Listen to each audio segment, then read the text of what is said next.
Good afternoon. Thank you very much. Thank you very much, Anya, for the introduction. It's always a pleasure to come to where to study. Anyhow, today I would like to talk to you in an introductory manner about Agile methodology for software development. All of you are very familiar with computers. These days, you don't come to an engineering college without the ability to use computers.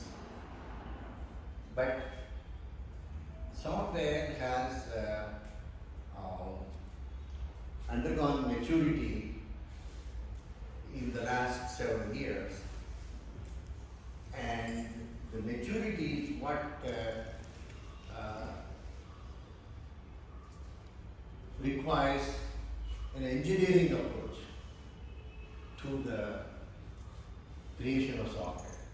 Of course, we are all familiar with the term software engineering, but then engineering in other disciplines, engineering is a very, shall we say, a bit more deterministic. Like when you build a dam, there's a certain clarity of what it is that you want to see, and the dimensional constraints and so on. But software is an interesting thing. There is no such boundary, anything can be created. So, unless you approach it with a discipline, you will not create it properly. And that discipline is the Agile methodology. It is not possible to bring out all the nuances in a 1 hour talk, but if your interest is piqued to want to learn more, then the purpose of this talk is served. Next.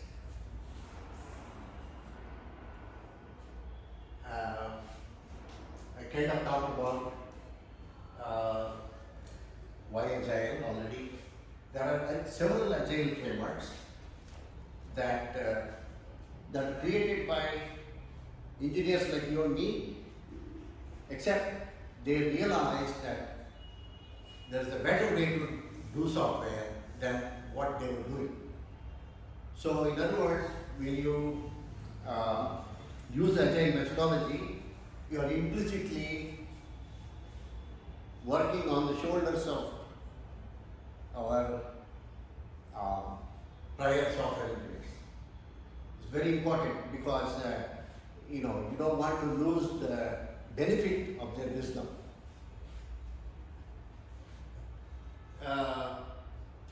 There are some key concepts, one of which are probably the most important of which is user stories.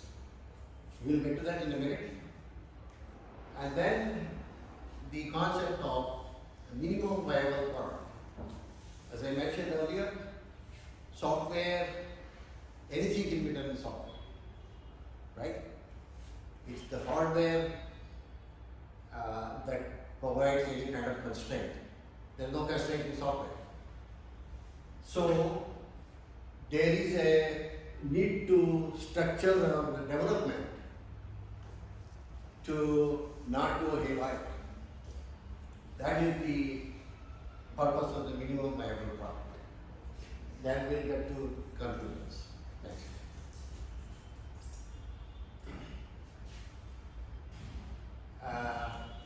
Before I get to the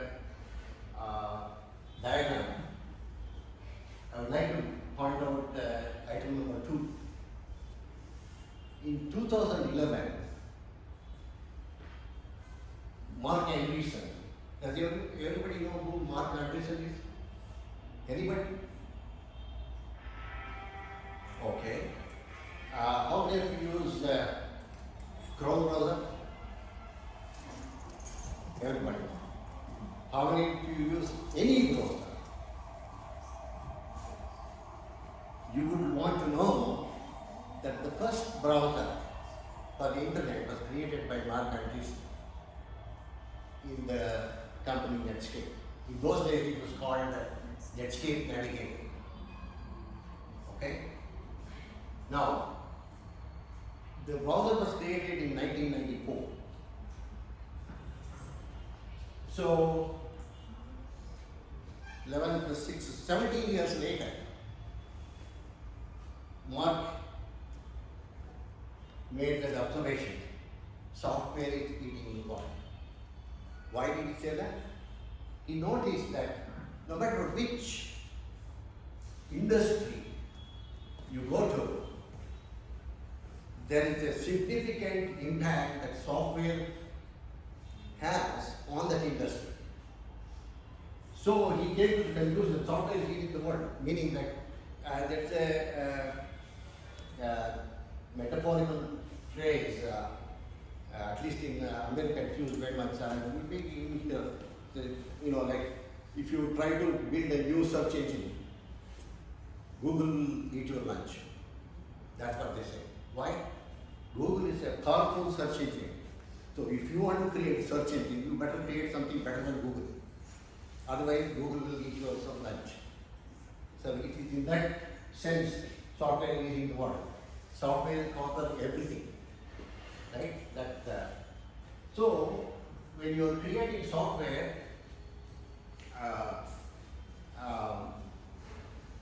historically, the approaches that people took made them always, they will say, oh, we'll get this done in 10 months. They will take 18 months.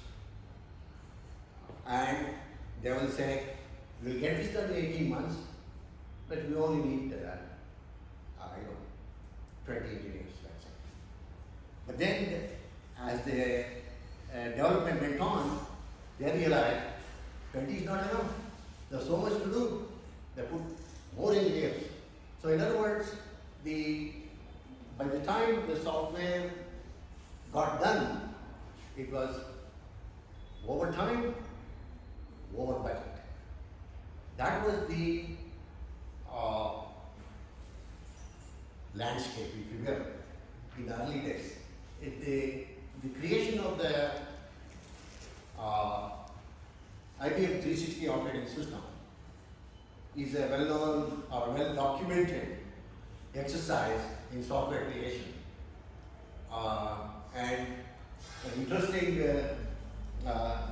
statement that got made by the chief engineer, IBM 360 operating system, is that when you add more people to a software project, the software will be delivered even later.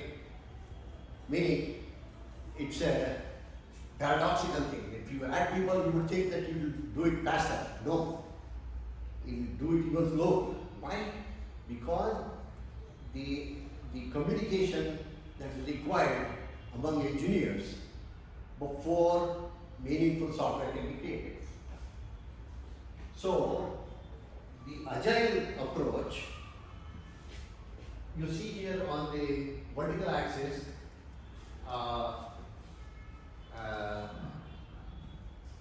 the variation, it somehow captures the variation from what is desired. Unless everything is written down, which is impossible to do, only one or two architects of the software system will have an idea of what it is that they are trying to build. If there are 12 engineers in the software group, there will be one, maybe two architects of the entire system.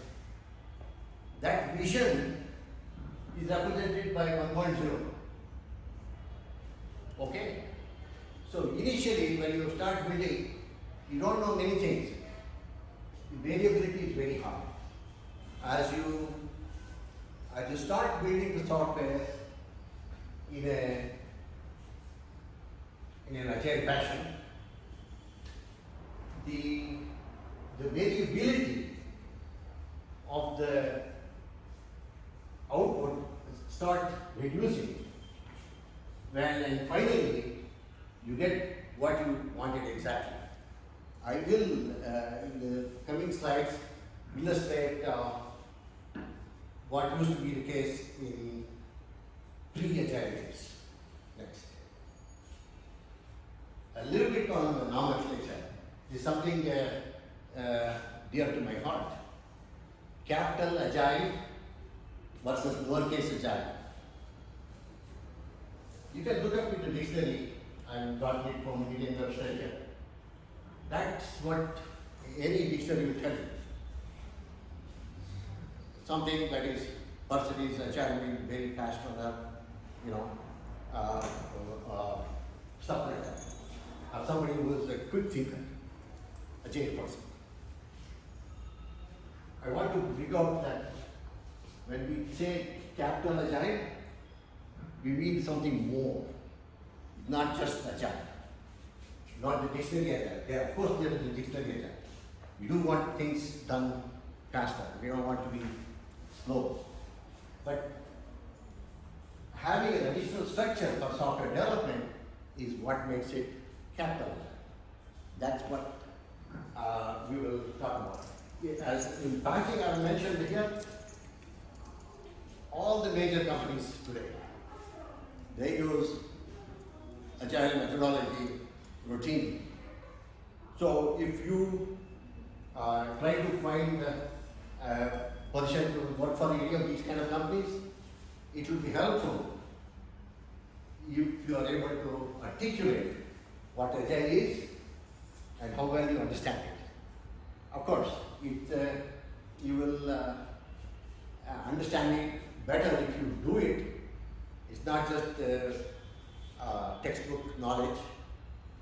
So it would be nice if before you graduate from UVCE, you get an opportunity to build software in agile fashion.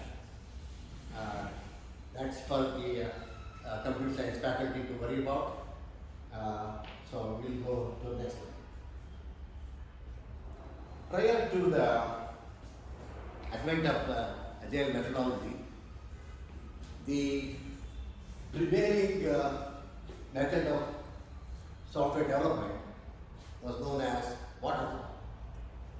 I could have added a slide here, but waterfall, you have to imagine the following.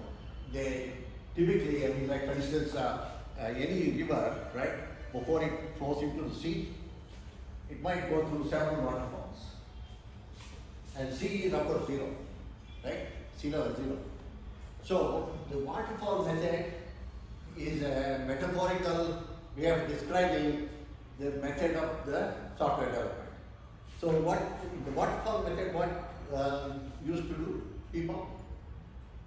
They will take 3 months, 4 months, 6 months, write a big document to capture their vision of what needed to be built. And then they would let loose a bunch of engineers, design engineers, to design the system. Designing the system was different from implementing the software. Designing the system is simply capturing all the important components in the system. And once that was done, it's like a waterfall. You go to the next stage, you start implementing. And once you implement it, you go through the next phase of testing. That was the waterfall method. So, the second job that I took in Sillicon Valley was leading the, I was one of the two team leaders for ADA compiler development. ADA is a programming language defined by the US Department of Defense. That was, I think, is supposed to be an answer to DL1. Pascal was probably not very much in the picture yet. DL1 was programming language 1 created by, guess who? IBM. So ADA language, so on the first day of my job, I got a 300-page document describing the ADA compiler system. Even if you said that I was one of the two lead engineers on that, I had to worry about 150 pages. Okay? I worked on it for 2 years and then moved on. I mean, that's what happens in Silicon Valley. You don't necessarily hang around until you see the light of the day kind of thing. But these days, the programming languages you hear, C++, Java, and maybe Python, which is for web programming. Where is ADA? So it's an interesting study if you want to focus on how best to define languages. Anyhow, the point is that this picture what it captures is the number of dice is indicative of the probability with which you will obtain your final product. So in the waterfall method, there are too many dices there. In other words, that indicate that chances of you getting what you want to have is rather small. It's somewhat similar to the previous diagram that we saw. There is the agile method. You see, the number of dice is decreases, and the packaging, the product packaging, is a continuous development. In other words, in waterfall method, there's only one final product after 18 months or 24 months. In agile development, a part of the product is made available, ready for deployment. Deployment meaning it should be able to be uploaded to AWS or wherever the product is going to live, and it should be usable. Usable by end user. Next.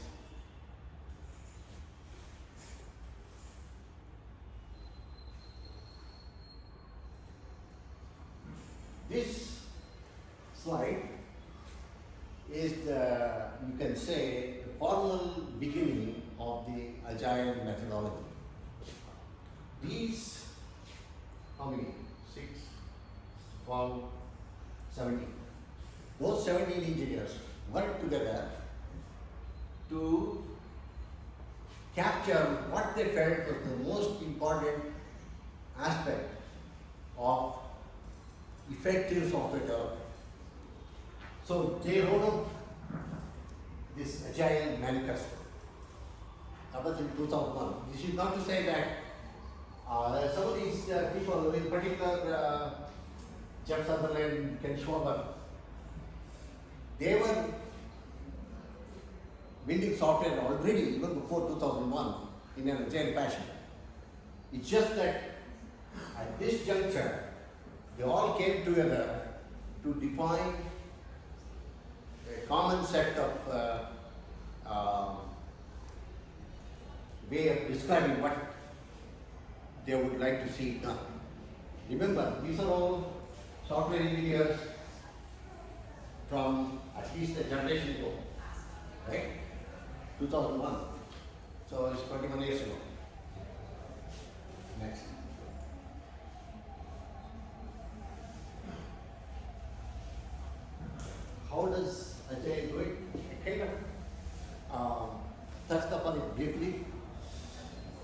first of all, the requirements that you capture now has some structure. And the structure is known as user story. User story defines what the end user of the software would like to see. And the second important property is that periodically, typically in my work, I saw my clients wanting typically 2-week periods. Every 2-week period, you are expected to provide improved software. Improved software worthy of production quality, meaning it can be uploaded to AWS or something, or Microsoft Azure, Google Cloud, any of the clouds, and the people with adequate permissions should be able to access them. Now these are what Agile does it. Any questions so far? Sir, is it a global software, sir? Global software or open software available to our students? Agile software. Some Agile software, okay. methodologies are there. Can we call it as a global software, sir? No, I For think updating anything they want. yeah, okay. See, the open software industry, I'm not aware of any Agile software that you can download to help you in your methodology. What is available is licensable software from different companies. Probably a popular one is Jira software by Atlassian. It's an Australian company that's also headquartered in Silicon Valley. So you can subscribe to the cloud version, so you don't have to download anything, and so use it. So that's what we used in my previous company's activities. We used Atlassian Jira. Now, I'm not, there might be some attempts at creating an open source version, I don't know, but this is the one that I know. Sir, our students, PhD students or UG students are doing the project. Finally, they want to present. They can present using Agile methodology, is it, sir? So, which are the Agile methodologies available for presenting their work, sir? In the Google. The use of the Agile methodology doesn't require any software, because all you have to do is build user stories. So your PhD students would describe the software that they're creating in terms of user stories. That would be that. That would give any person an understanding of what it is that they're building. It doesn't. User stories are written in English language. There's no formal, language or except, as I said, Atlassian Jira is probably the only software that comes close. Even that does not impose its structure on your way of writing. I mean, you can, there is considerable leeway in writing your requirements. No specific Agile methodology to present their work, sir. There are many Agile methodologies. Right. Okay, in that few our students can utilize for presenting their work. Right. So which are those Agile methodologies they can utilize in the Google? Okay, I'm not familiar with any such methodology, but I would say that if they want to capture the intent of their software, they would want to showcase them as user stories. That's it. Okay, next. We already talked about it, but user stories. We'll come to the epics in a minute. The important point of the user story is that it is always intended for a particular end user. Okay? So, for example, if you take Gmail, we are all the end users of Gmail. However, within Google, of course, there is a Gmail administrator, right? And within, if for example, if UVCE gets a education institution version of Gmail, there will have to be a UVCE administrator. So in other words, when you build new features into Gmail, you will have to take into account these three types of users. Of course, the UVCE students, the UVCE administrator, and then a Google administrator. So there is, it's always anything that you create for some end user. It may appear rather strange that I am emphasizing that, but many of the wasted energy in software development is because of the lack of clarity as to whom you are writing the software for. If you don't have clarity on for whom you are writing, well, the software is very punishing. You will produce some garbage. So you have to have a end user in mind before you even start thinking of writing software. Now, this little yellow sticky also adds a couple more important points. What is the goal for the user story? Of course, it is for the particular end user. What's the goal? And what is the benefit? How is the end user going to be benefited by having this user story implemented? And then you, as a redundant means, you specify additionally, how do you know that the user story has been implemented properly? So in other words, you define acceptance criteria that ensures that the implementation is what the end user wanted to begin with. Now, it may be that you will take multiple iterations to get to what the end user wants, because once the end user sees the software working, the end user might change his mind. Oh, this is how it works. No, I don't want that. I want this button over here. Stuff like that. So that is the value of periodic release of production worthy software. There more to it, we'll get to that later. And one comment on the epics. Anything complex, you conquer, you as a human being conquer through hierarchy. Epic is that mechanism. You combine multiple user stories into an epic, so each 5 user stories are for this purpose.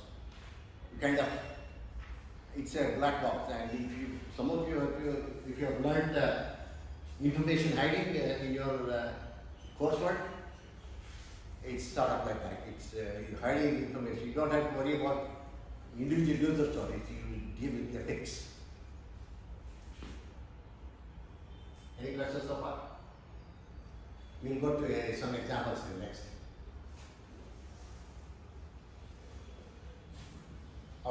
this is an imaginary bank application. It has elements of what you're already familiar with in going to a bank branch or ATM and stuff like that. The obvious end user is the bank customer. There's nothing interesting there. The next one is you need to have an administrator making sure that the customer identification is paid properly, blah blah blah, all those things. Then all of you on your phones have apps, particularly after the advent of UPI. There is phone pay, there is every bank has its own app and so on. So you probably need I'm just imagining, this is to illustrate the kind of end users you would want to keep in mind. Then there's of course the ATMs, where the machine gives you money, the real hard currency, right? Where the administrator just for that. Because see, even though we all, having a smartphone with you means it's from the administrator point of view, it's a network of smartphones really. And the administrator has to make sure that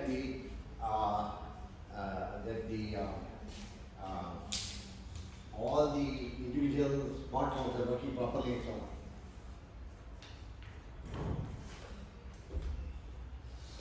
Any others you can think of?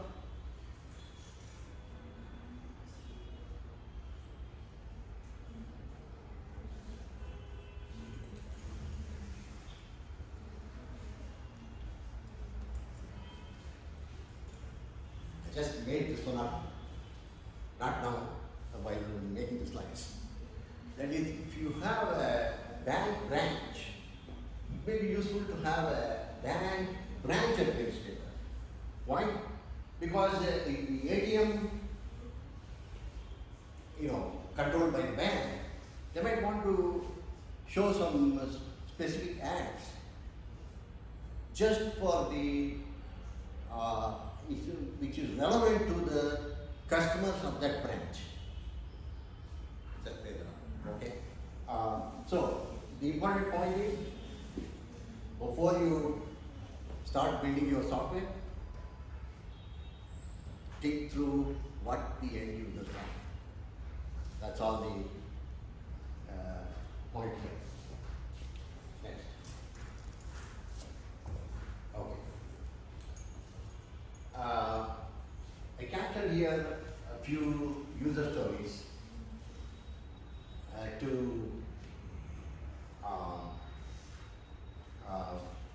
illustrate or to amplify what user stories are. The first one is, the first few were kind of obvious. That's what you use ATM for.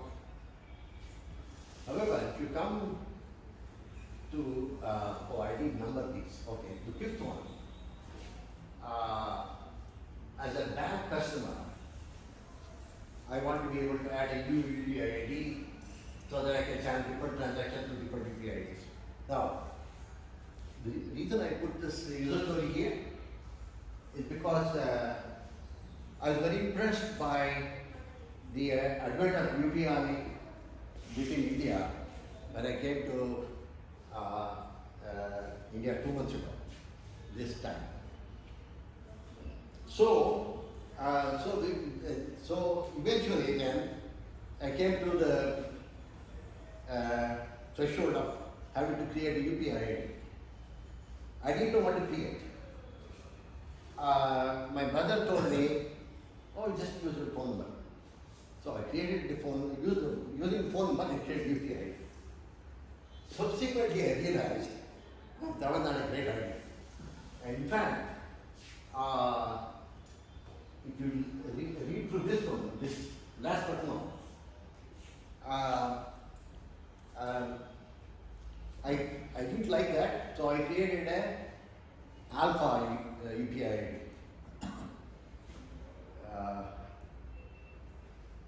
Now, I want to get rid of the phone number UPI ID. But guess what? I cannot get rid of it. It is there, and the only way to get rid of it is by talking to somebody in Bombay. You know, that's crazy. But anyhow, that's the way it is built. This software in my phone is built like that. If I were to build the software, I would not build it that way. Maybe I would, of course. They probably have it in that manner because they want some control over the creation of UPIDs and so on. But then you see, I was the one who created it in the first place. Well, why can't I delete it? Anyhow, those are all the things that the user story will bring to focus when you think in this manner. There was another one. Okay. The certain one. A week ago, I got up to the auto and I wanted to pay to the auto driver. Unfortunately, that fellow did not know how to give me the QR code. See, usually what they do, they on the back of the auto, they put the QR code. The bank provides them, I think, they put and so you scan it, everything is wonderful. But this fellow did not know. Why? Because it was hidden under 3 levels of navigation, the QR code. That's crazy. It should be only 1 level. Why 3 levels? So happened that I was a software engineer who wrote the auto, so I could find it, and then I paid him the money. But then if the proverbial grandma was to be the rider, he wouldn't be getting paid at that time. Or they would have to pay cash, I guess. But cash is always there.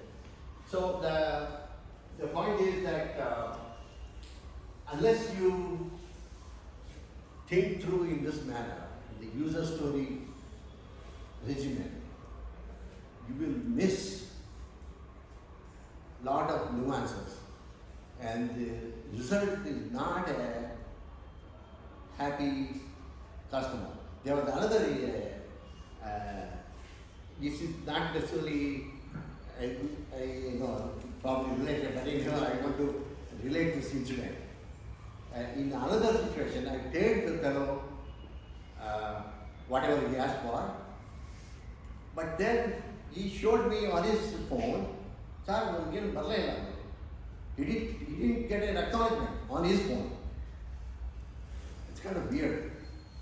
I don't know what happened there. But later on he told me that the bank will reverse the charges for you. I said, okay. 2 days later, they had not reversed the charges. So which means somebody got paid. I don't know whether the auto driver got paid. And this particular example tells you that there is something strange in the creation of this phone pay software. Anyhow, life is going on. Next. Okay. We won't spend much time on this one. There is a method to the madness. You heard of this phrase, right? That's what this is. Invest is a mnemonic that helps you or guides you in creating user stories. Each letter of the mnemonic has a meaningful value, independent, negotiable, whatever. I won't go through that, but the point is that there is a well-developed body of knowledge that will help you in creating user stories. Next.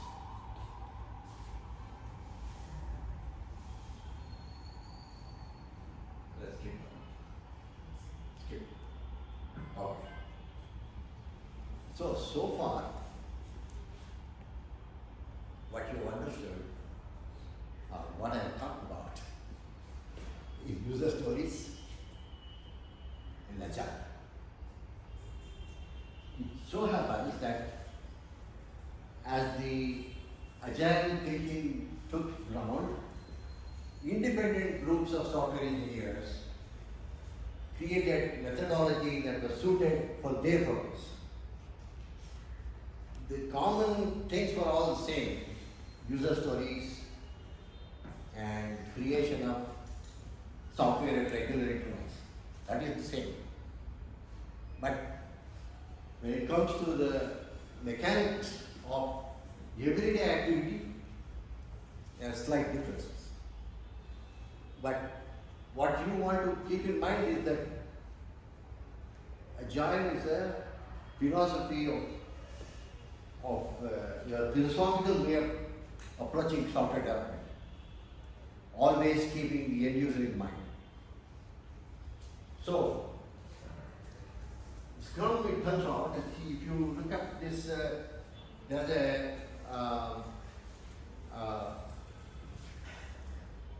poll that was made not too long ago, maybe a couple of months ago. State of Agile. What is the state of Agile methodology development in the world? 2020.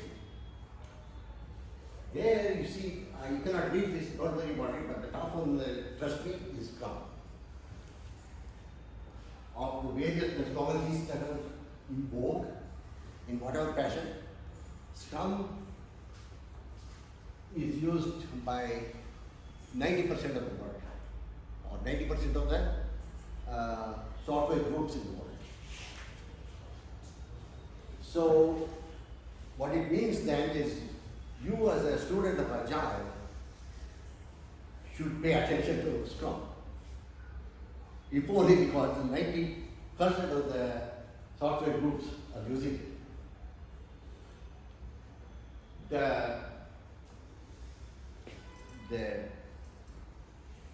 What is that? The literal meaning of the word Scrum comes from the game of rugby. Rugby is a game that is played primarily in UK, where every so often the players of one side get together to discuss what they should do for the next, so many minutes or next goal or whatever the next purpose is. In Scrum, in Agile Scrum, that is, similarly, the expectation is that the software engineers working in the group will work hand in glove. There's no hierarchy. All are equal. They all work for one goal. And what is that goal? To deliver the product. Can we be more specific? Okay, be more specific. End user? Yeah, we're getting there. Basically, to ensure proper implementation of user stories. That's the goal. Because you see, when we go through who is to create the user stories and all that, that's another subject. But however, let us assume that the user stories have been created properly. So as a software engineer, you don't have to worry about anything else. You have the user story, you implement it. That's your goal. And I mean, all kinds of people are required. Some is a database expert, some is an algorithm expert, some is a UI expert, some is a very good tester. He knows how to find the methods of making the software fail. Right? All of them work together in this fashion. Together. Next. Okay. we already went through the Agile Manifesto. The next one is the Scrum Guide and the 2020 edition. Can we get the 2020 edition of the Scrum Guide there?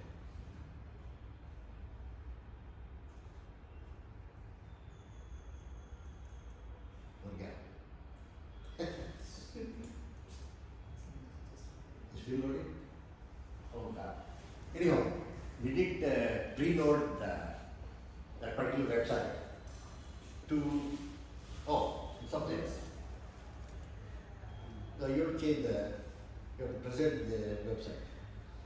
Okay, as it comes down. The Scrum Guide is a discussion of how to effectively work as a Scrum team. That's all it is. It's only a guide. The individual teams will adapt to their local context, but it's a very powerful guide. It's sort of like the interesting thing about this is it's probably less than maybe 50 pages. So it's not difficult for a software engineer to read through it, kind of internalize the whole thing in one afternoon, right? That is what would be required. We did get that. Something is technical problem. Okay, never mind. Okay, don't worry about it. There is the URL in this presentation. You can click on it and you'll get to the website. Okay. Just one other. There is, as I mentioned earlier, the way to conquer complexity is through hierarchy. There are two somewhat popular frameworks to deal with large-scale Scrum development. The second one is my favorite, but it doesn't mean anything, it's just my favorite, that's all. Anything that is usable in a particular environment can be used. The only thing that you have to worry about is whether you get your user stories right. If you don't get your user stories right, you will get your software wrong. That's it. Next. This is a summary of the Scrum Guide. There is the top role, product owner, is the individual. It doesn't have to be necessarily only one individual, it can be a group and so on. But conceptually, it is one entity that ensures that user stories are captured right. Yeah, you as an individual software engineer can definitely work with the product owner to influence the user story and all that. There's no watertight arrangement among these roles. But, however, if the end user is not satisfied, the person to, as they say, to cut the throat off is the product. If the user stories are not good, the software is not going to be good. It's that simple. Okay, the development team is obvious, right? Just like in that Scrum picture, self-organizing, everybody works with everybody else. That it's easy to bring about this everybody works with everybody else in a software environment. It is a humongous task if, let us say, if you put your mind to the state of affairs in G20. Think about it for a minute. So now there is the Scrum Master.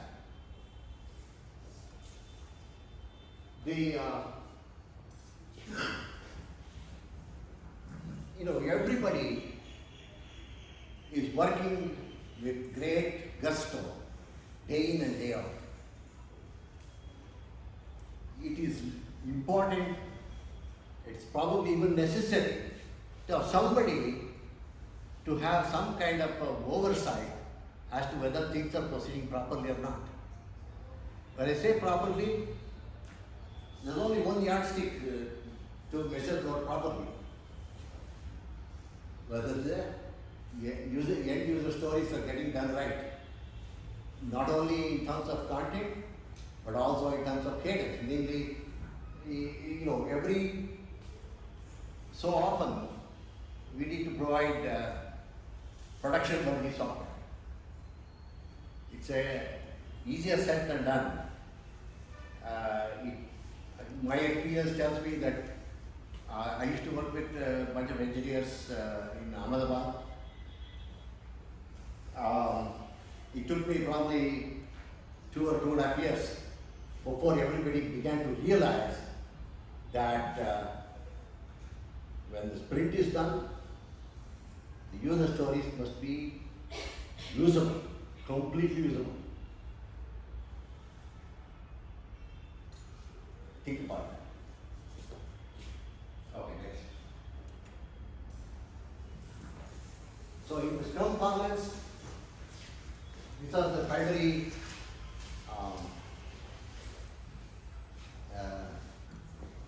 activities. On the left, you have a product backlog, which represents user stories in various stages of refinement that capture the intent that is expected for the product. Out of the backlog, we choose a small subset to focus for the sprint. Sprint typically is 2 weeks, 3 weeks. You probably see that every 3 weeks or maybe every month your Chrome browser is getting updated. Why? Because they probably have a 4-week sprint inside Google, inside the Chrome key. I mean, it doesn't have to be, they might have a 2-week sprint, but they might provide the browser update every two sprints, so 4 weeks, stuff like that. So once you plan the sprint, meaning figure out what you want to build for the sprint, and go ahead and monitor how well it's getting done, because you only have 2 weeks within which to do this. So the engineers have to think through whether you can't take more than you can chew, as they say, right? You have to choose. That is one important software engineering discipline. You're going to say what you're going to do, and you're going to do it. That is the level of discipline you as a software engineer must cultivate. It is left to all of us individually as software engineers to build that discipline. You cannot blame your professors or anything else that you're not disciplined. You have to build your discipline yourself.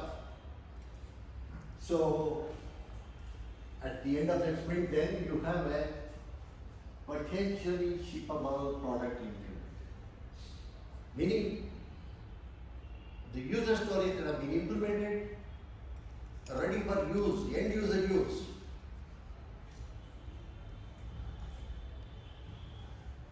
Tall order, but however, with proper planning of the sprint and the proper capturing of the user requirements and so on, it is possible. I've done that for the last, I was with the previous company for 6 years, and probably not more than 1 or 2 sprints we were delayed in all the projects that we did. Why? That because of the discipline that we used. And if you talk to our clients, they will know that you will know that they are very happy. Okay, next.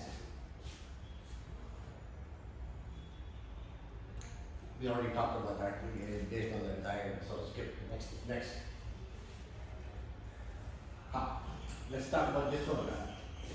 The third one. It is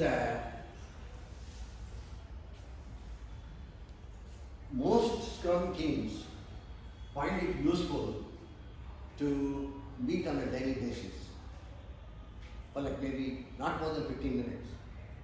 It's as they say, it's time box, meaning you can't go on meeting forever. 15 minutes, done. The goal is to talk about how well you are working towards your sprint goals. Sprint goal means user stories for the sprint goals. It all is user stories, nothing more, nothing less. This, in spite of good intentions, you will discover that you can do better than what you did 2 months ago. That is human nature. The sprint retrospective essentially admits that we are all human beings, we can make mistakes, but the greatest mistake we can make is not learning from mistakes. So the retrospective helps you learn from your mistakes. It's okay to make mistakes, but if you don't learn from them, bad news.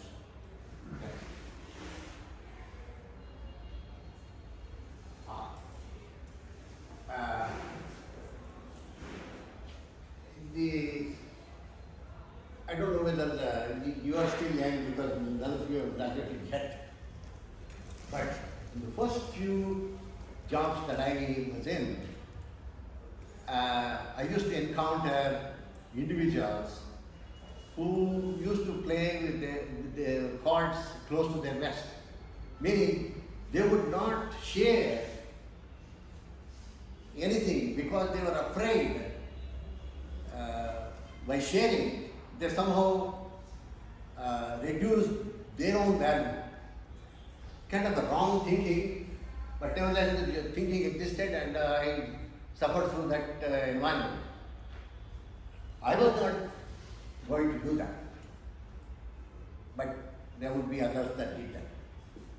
So the transparency, if you look at any software, there are so many aspects to it. Unless all the aspects are aligned properly, software will not work right.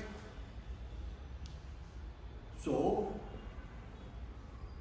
if the various components of the software have to be aligned properly, there needs to be transparency.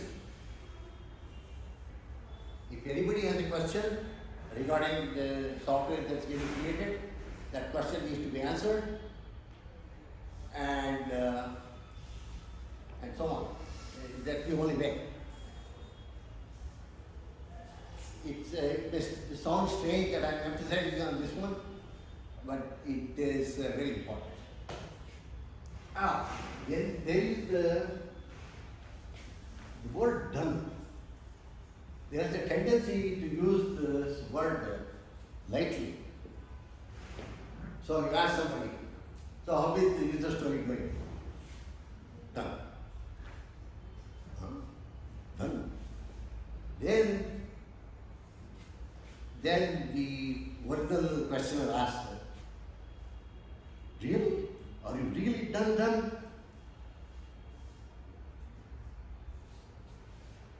There are no such things. Done. There's only one done. If it is done, it is done. If it is not done, it's not done.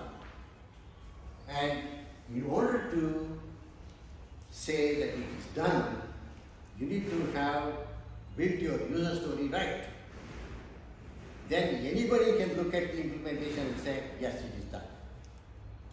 It's not that the implementer is going to announce that it's done. No. Anybody should be able to say it is done. It's very important. Anyhow, I got this little thing here which, if a purpose address from the day it was created, it will take an hour to fix. 3 weeks later, it will take 24 hours to fix that same debug. So, timely attention to dealing with software bugs is important. Otherwise, where is 1 hour, where is 24 hours? So like that. Next.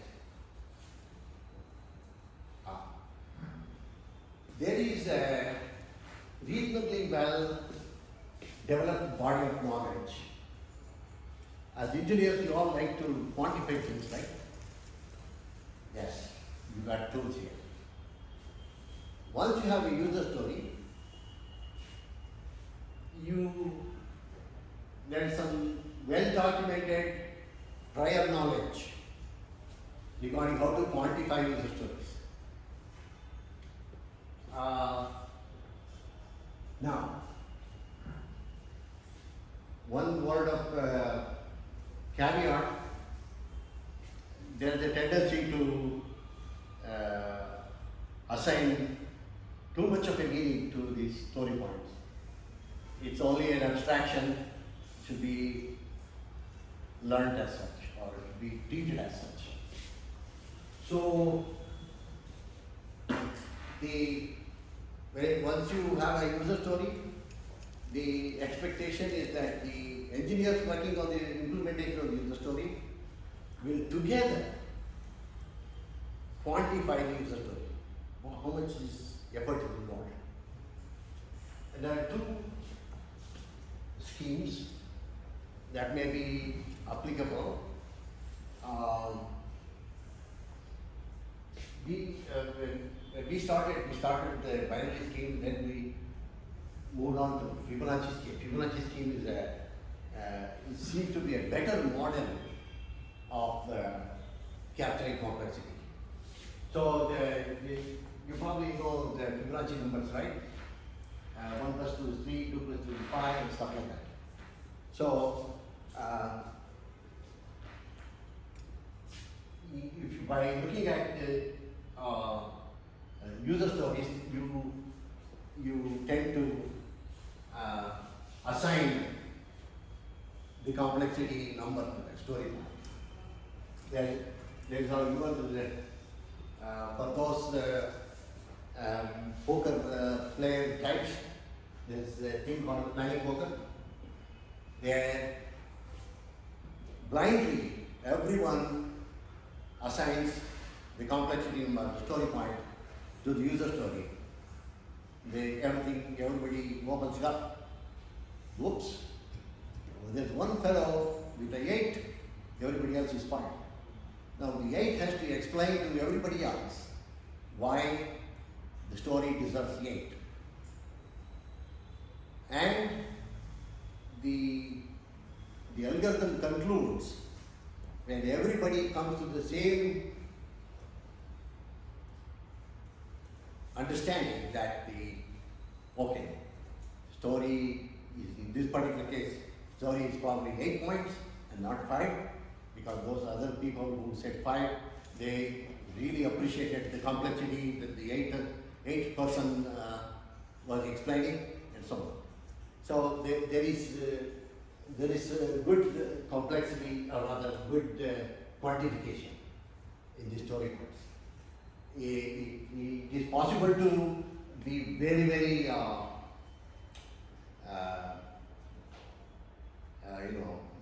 sticky about this. It needs to be taken with a little bit of a grain of salt. Anyway, next.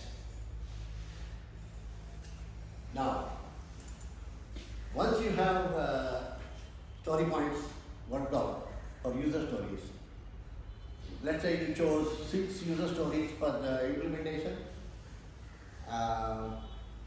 Maybe altogether the story points are 40. Because some of them were simpler stories, some of them more complex and so on. So, good. The first sprint, everything went smoothly. 40 points were indeed done.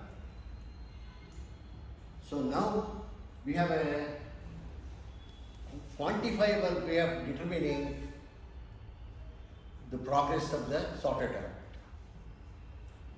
Now, you could subsequently, you might do 32, might do 50, but you see the idea.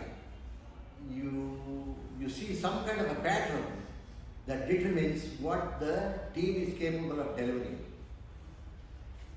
And here the other interesting thing, if you go through the product backlog, did we get that yet? No, you're still here. Oh, yeah. The product backlog contains 1,020 points. And the velocity, meaning the amount of work that can be accomplished, is 100.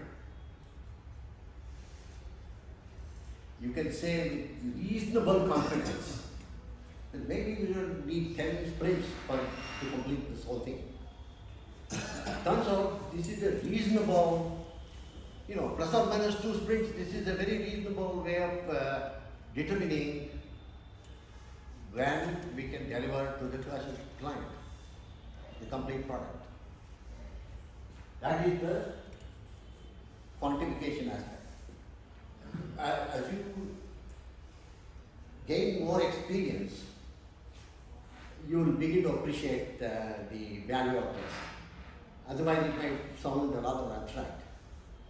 Understand? Next. Okay. We talked briefly, but basically, the pre-planning involves determining what user stories you want to implement. And the important thing is you want to implement it at the end of the sprint, it is done. In other words, the onus is on the Scrum development team to ensure that don't sign up if you cannot really do it. That's very important. There's nothing wrong in admitting that it's going to take more time. But what would be wrong if you say you can do it, 8 stories, only end up doing 6. That's the problem. Because you see, the rest of the enterprise is dependent on the belief that you're going to deliver. So you misled the rest of the enterprise. You don't want to do that. It's better to, as they say, what did they say?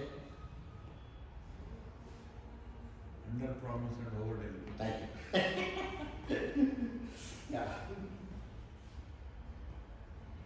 Okay, next. All right. The product backlog contains of user stories of various types. The later items may not have been defined very well. That's okay. What is important is whatever the release one, meaning let's say 10 sprints. You want good handle on the user stories. Otherwise, you will not be able to deliver the software when you promise to deliver it. And that's not a good thing. Yeah. Okay, now we come back to the Scrum diagram next. which is a very busy slide. We already went through this. Important thing is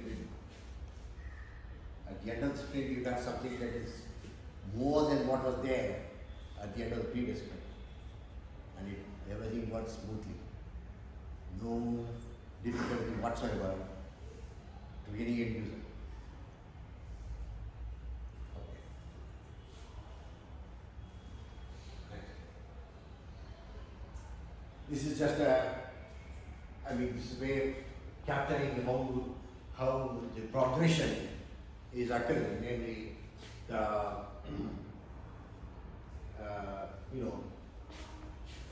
as this represents, the red represents remaining tasks.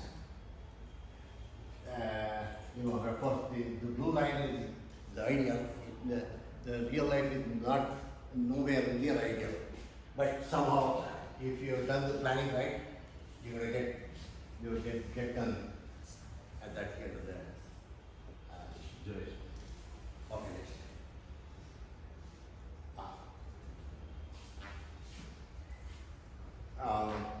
When you define the user stories, you view as a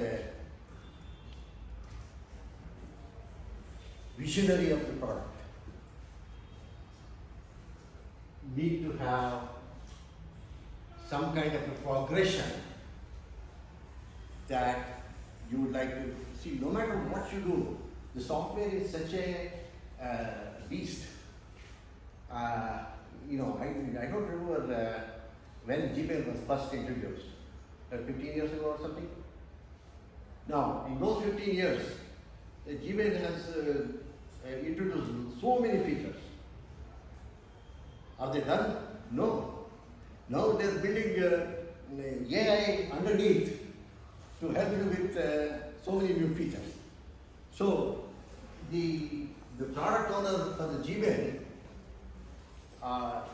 is a difficult job, to say the least. He needs to have this kind of visionary progression in order to guide the engineering properly. That's what this is all about. Okay, next. Good, I'm done.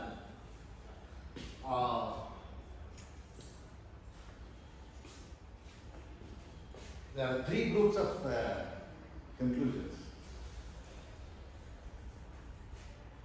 First is do not bother writing any software unless you have user stories done.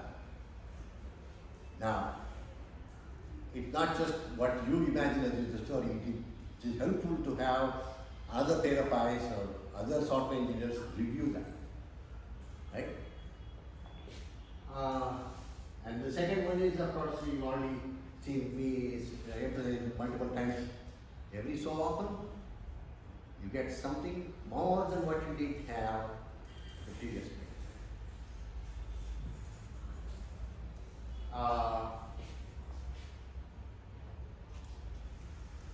Minimum viable product, establish a discipline rate is one of the ways. And finally, Agile methodology is a horizontal skill. Meaning it is, it's like you're driving. Everybody needs to know driving. You need to know more of driving in Bangalore, but that's different. In America, you're going to need to know only less. But in Bangalore, you need more. But other than that, it's still a horizontal skill. As you graduate, you want to build up your at least one additional vertical skill, whichever is your liking. Some of you are, even within the computer science department, there are so many other different disciplines you can become an expert on. So, Agile is something you want to learn as a basic thing, but you want to learn as something else that meets your passion. Thank you very much.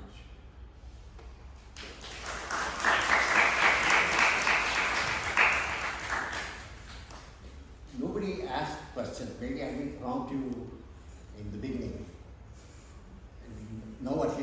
your time. So, no problem. I'll ask. Okay. Oh, you want to think? No, no.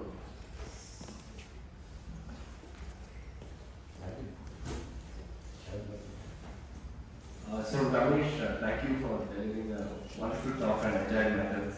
So I was wondering what would you, I mean, in your opinion, what are the necessary skills or competence one would need to have to define effective user stories and then translating them into effective story points?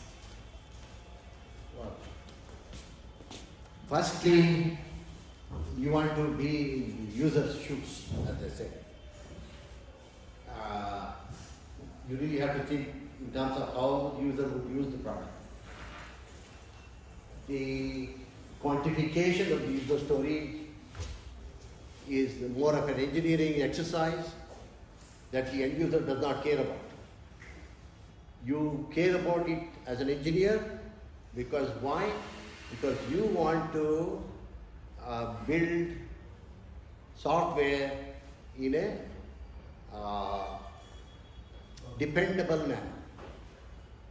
Dependable meaning, you say that you're going to do this product in 18 months, you better well do it in 18 months. Maybe 19 is okay, but not 33, right? So you want to develop that skill. I don't know how, it's not clear to me that there is a book or a website that will teach you all that. But definitely once you start practicing, you will have the sense that you've gotten better. That much I can assure you. It's also a function of the team. If you work for a team in one company and 2 years later you move to another company, there is some amount of shall we say, adjustment you will have to make for the new environment. Yeah. I have a follow-up. So Yeah. how beginner friendly is Agile? Because to define proper user stories and then convert that into technical requirements, you need to have a good background skill, right? For example, if it's someone who has never developed a web application before and is going about developing it, he'll have to pick up the necessary skills. So how beginner friendly is that?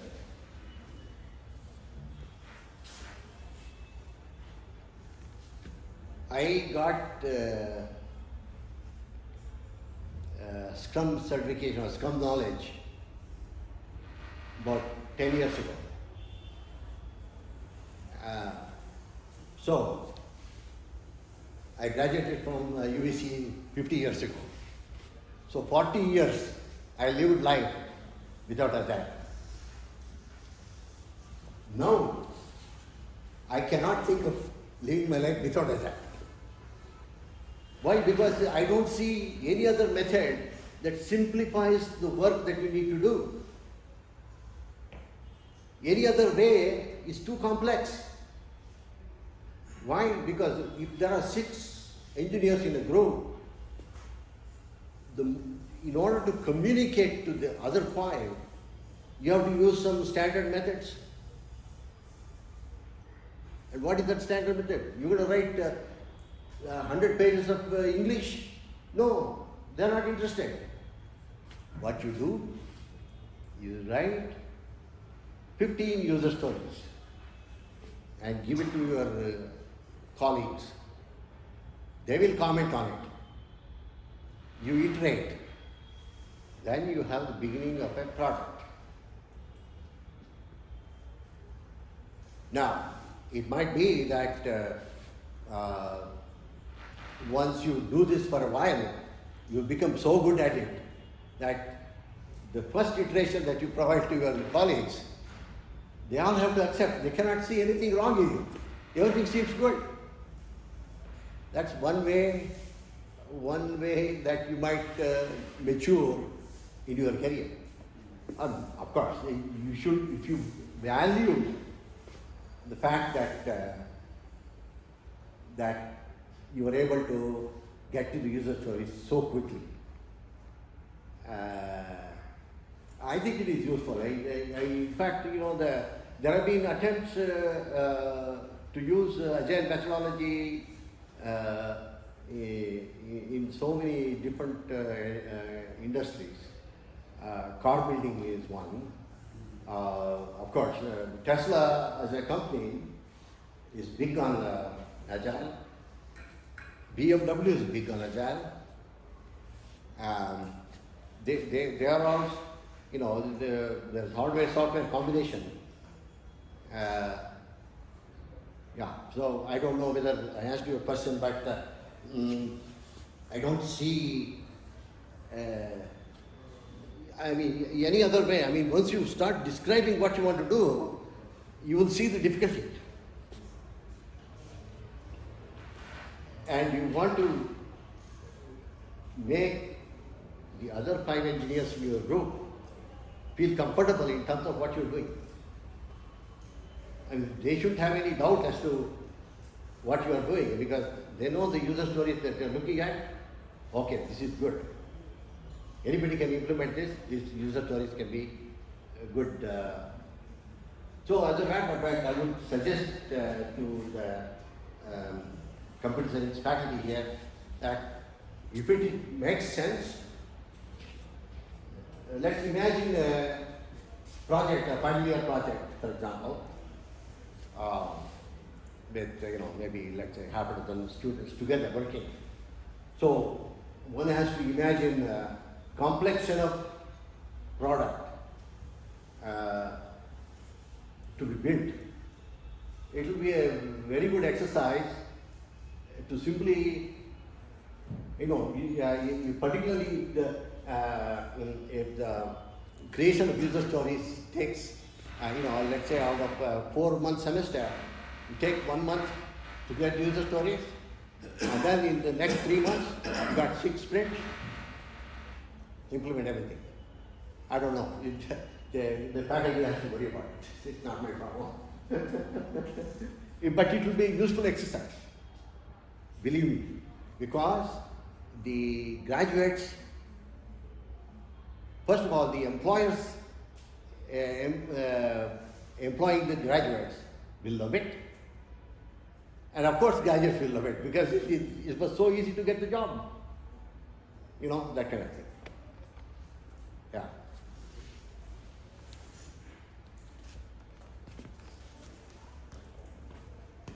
Actually, I was able to relate to most of the points that you told as I'm actually doing my internship as a developer in a company. As you told, there are some people who don't speak up and it creates a lot of problems. How do you actually overcome it in your area? How did you overcome it? Yeah. That's a good question. That's a very good question. And the solution that you will create to deal with that situation will stand you in good stead throughout your career. So basically what you need to do, first of all, it's human psychology. The person who is playing his cards close to the vest is afraid that by opening up, he is going to reduce his value in the group or in the community. So the first order of business for you is to somehow make that person comfortable that that is not the case. You see? It's in parent-child relationships it comes very frequently as well. I have 2 children. I hope I have raised them properly. But the important thing is to make the other person feel that he is part of you. I cannot prevent myself from making this statement. The G20 motto, Vasudhaiva Kutumbakam. If you really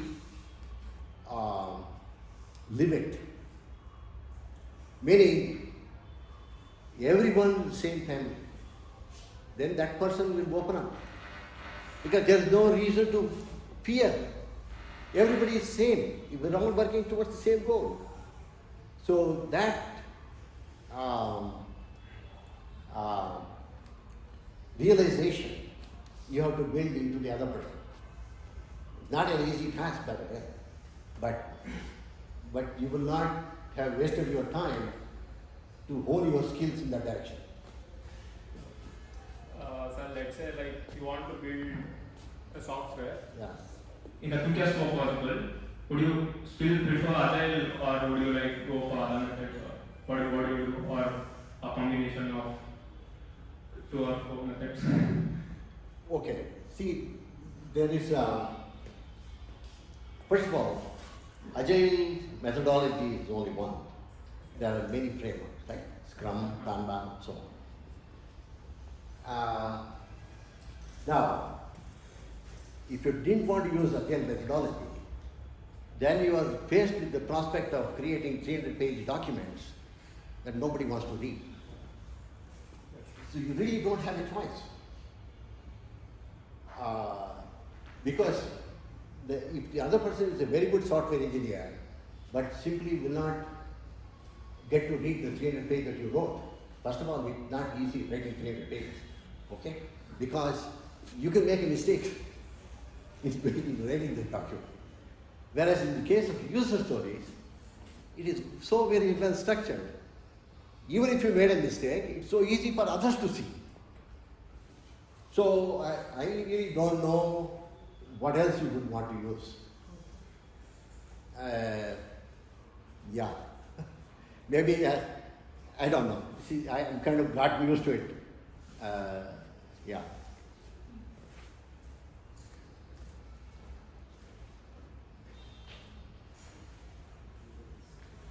So it's all clear. There's only one thing that you want to get from this talk. Can anybody volunteer what that is? Only one thing.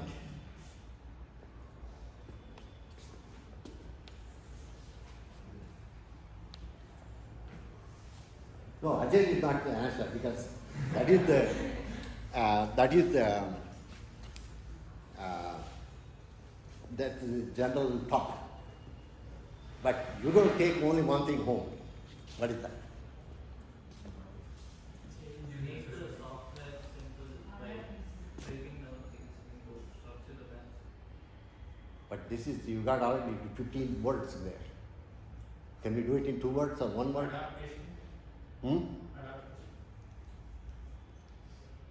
Okay, that's definitely. But you see, it's a kind of a loose word in the sense it can be interpreted 15 different ways, right? What would be the concept that is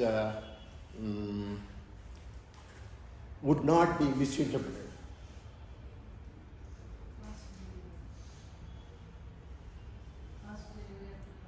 Huh? Fast delivery.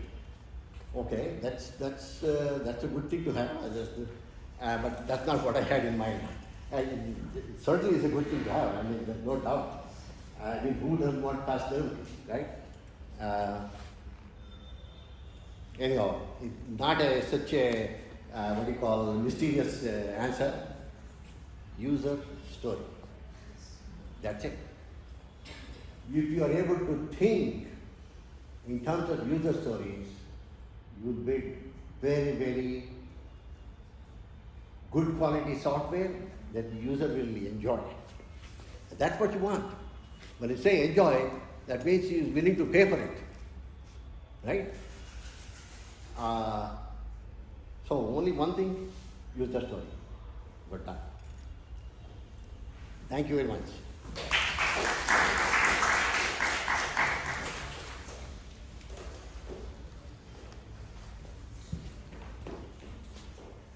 We have come to the end of the session. While gratitude is a sign of a noble soul, I feel that a worthy gift for a valuable effort is a thank you. First and foremost, it's my great honor to thank our special guest and speaker of today's session, Sri K. Ramesh Babu sir, for spending his valuable time with us in this session. I'm really amazed by his devotion towards technology when he voluntarily chose to take up this session. It was very clear that it was not just the words and technology that were flowing out of his mouth, but it was his years of experience that added flavor for the session. We are very grateful to you, sir. I request Professor Chakaman to present the memento as a token of gratitude.